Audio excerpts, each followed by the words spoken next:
Hey everyone, this is Phil from Strictly Broken, and I'm going to be doing a quick deck profile on the standard Bermuda deck that I've been kind of playing for the last while. And so this is the standard deck that I won BCS Chicago with just this weekend. I won Block A because it ended up getting split in two because there were so many people. And I'm just going to be kind of going over the deck itself, the deck choices, how good I think the actual deck is, kind of matchup based stuff, a quick rundown of the tournament and what I thought about it, along with kind of what I think about the deck going forward, because there is a ban list coming and the new set BTO5, BBTO5 comes out like just this week. So this is the standard Bermuda deck that I played when I was in Chicago last weekend. Overall, it's pretty straightforward. There's nothing like really spicy about it. It looks kind of like every other Bermuda list, to be honest. It's a little different in the sense that I have my ratios that I want, and I'm playing the grade 2 10k interceptor, as you can see. But starting with the zeros, I decided to play 8 crit, 4 draw, and 4 heal in the starter. You could choose to play more draw, but I do think that 8 crit is the right way to go. It's because you really want the 15k shield to no pass somebody early so you can stay low on damage. And the extra damage you get from the crits from flipping it is just like too important in this deck, because you'll find yourself in a lot of situations where like a crit puts you so far ahead, or you need the crit to win the game, so you kind of just want to max that out. The 4 draw, kind of obvious, they're PGs. The 4 heal, you're not going to play less than 4 heal, and the starter is the starter. For grade 1s, there's 4 Aurora, 4 Steza, and 4 Seer. And so I think people like to play Eno as well. And it's not that bad, but I feel like the Aurora and the Steza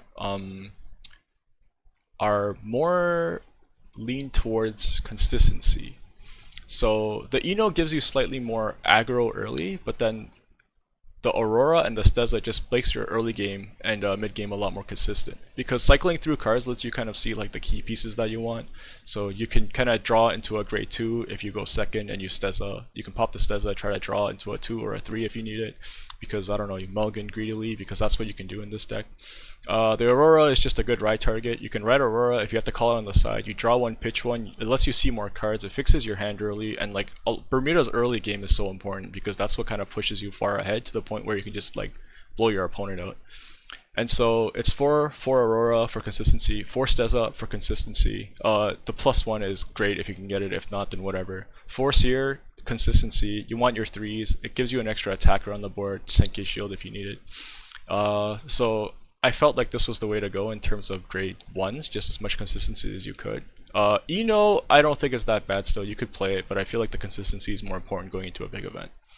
For the grade 2s, it's 4 mean, 4 Lieselot, 1 of the 10k shield. And so 4 Lieselot is pretty obvious, I'm not even going to go into that. The 4 mean, I'm choosing it over Brune because I feel like I actually value the on play draw 2 pull 1 back more than the potential on hit draw 1. And so for this mean, I can basically do it whenever I need to do it, and I don't have to kind of have my opponent take the hit or prey on that in any way. Seeing 2 cards and putting 1 back is better than just seeing 1 card as well, and so for that reason I like it a lot more, because it helps you fish for your pieces. If you play it on grade 2, it helps you fish for your 3s, it helps you fish for your perfect cards in matchups, that kind of stuff. And the 1 grade 2 10k interceptor is kind of just there as a spot filler, because you could play the 1 Brune here. You could also play that 10k that gains 15,000 attack. 15,000 attack whenever your opponent guards with 2 or more guys. There's a couple things you can play here, but the 10k is just extra guard early in case you need it, so I figured let's just play that. It's pretty nice. It's pretty nice.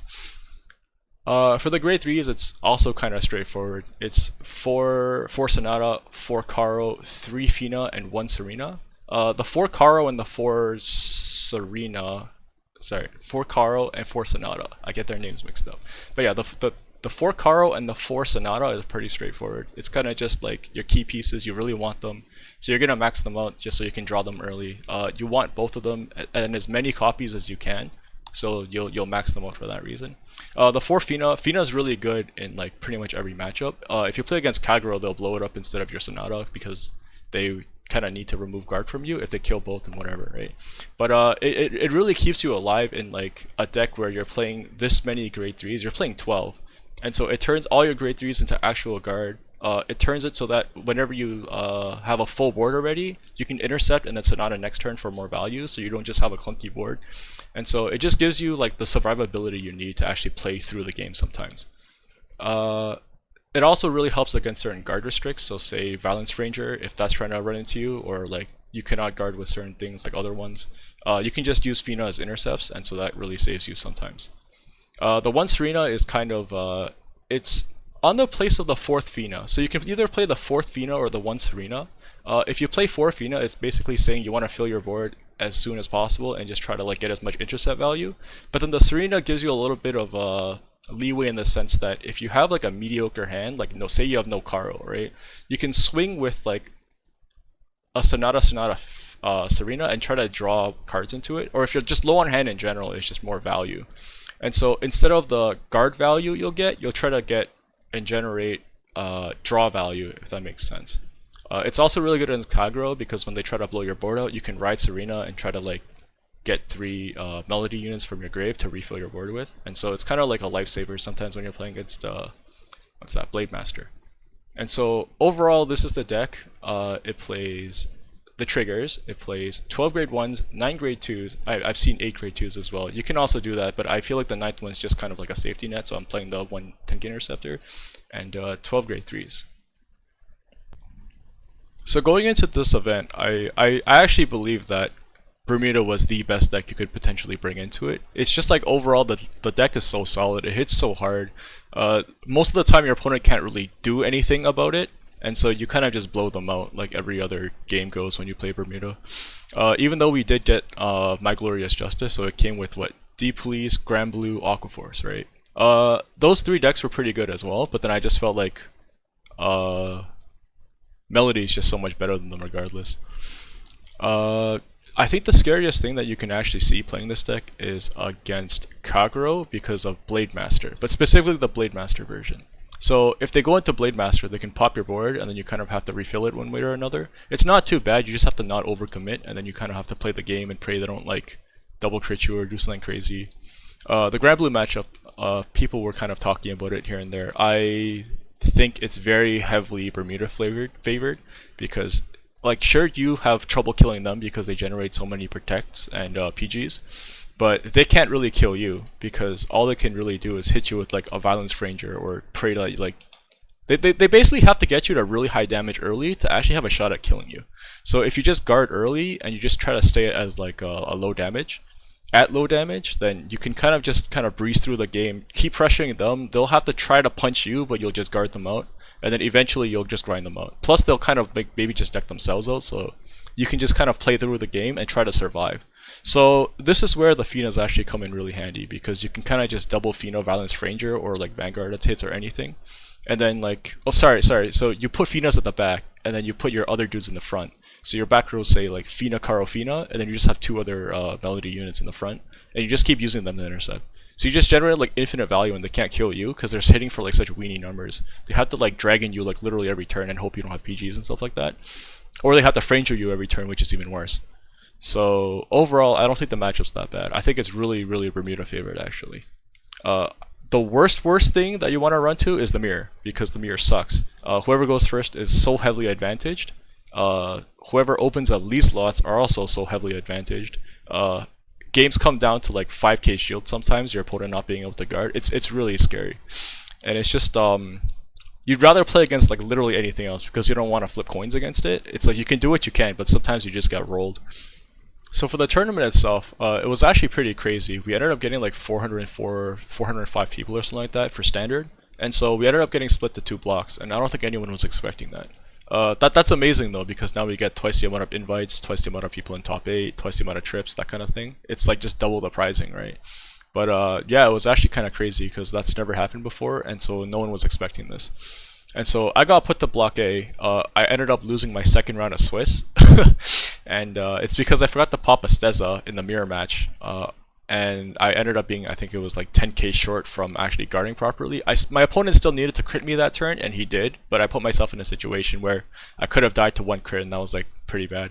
So I lost round 2. I won all the way up to round 7. I won round 7, but after round 7, I think there were 10 X1s at the time. And so they added a round 8. I won round 8, and then because of that, there were exactly enough X1s to make a top 8 cut for Block A. Block B, I think there was one X1 that didn't make top 8, and so that was kind of sad for him. That kind of sucks. That sucks a lot because it's happened to me before too. But anyway, so I made top 8 as 6th seed. My first round in top 8 is against a Jolt playing Grand Blue. In that matchup, I mentioned it was favored. I still think it's very favored. I opened up well. I managed to establish a pretty good board because I opened up two Elise lots early actually, and they gave me like a Sonata and a Seer or something, so I was like really strong going into it.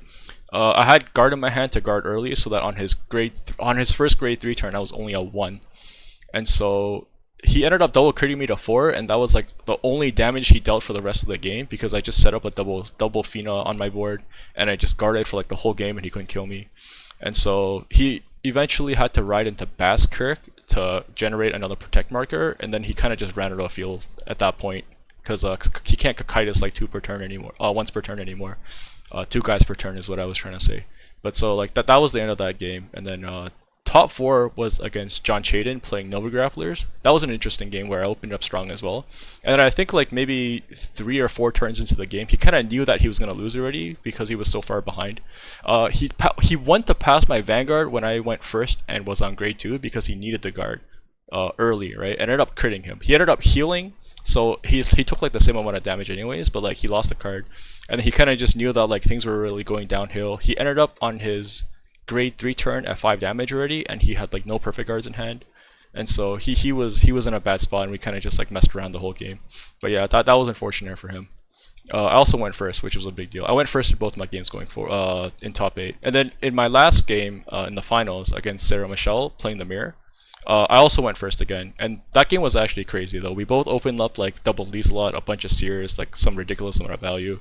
I think my Lieselots actually gave me like 2 Sonatas, which was like unheard of. I've never seen that before.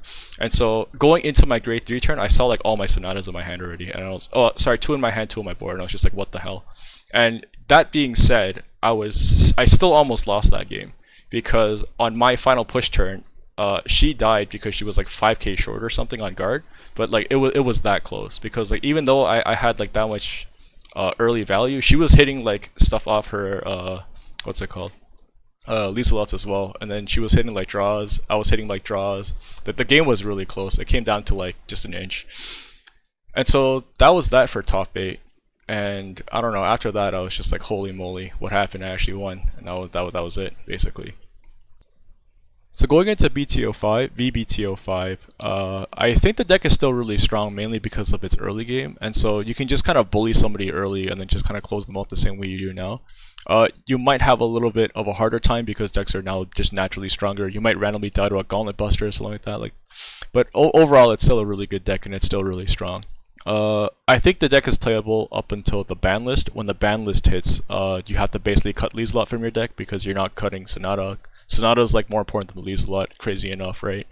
But yeah, you can't play the deck anymore after the ban list because your early game gets nerfed so hard that like it's basically non-existent. Lieselot is what gives you like so much power and like ability to bully your opponent early, because like if you go first or second Lieselot, you can just tri-lane your opponent like right away, and they're forced to start eating stuff. But then when you lose your Lieselot, you lose like that early aggression, and your deck becomes a lot like slower.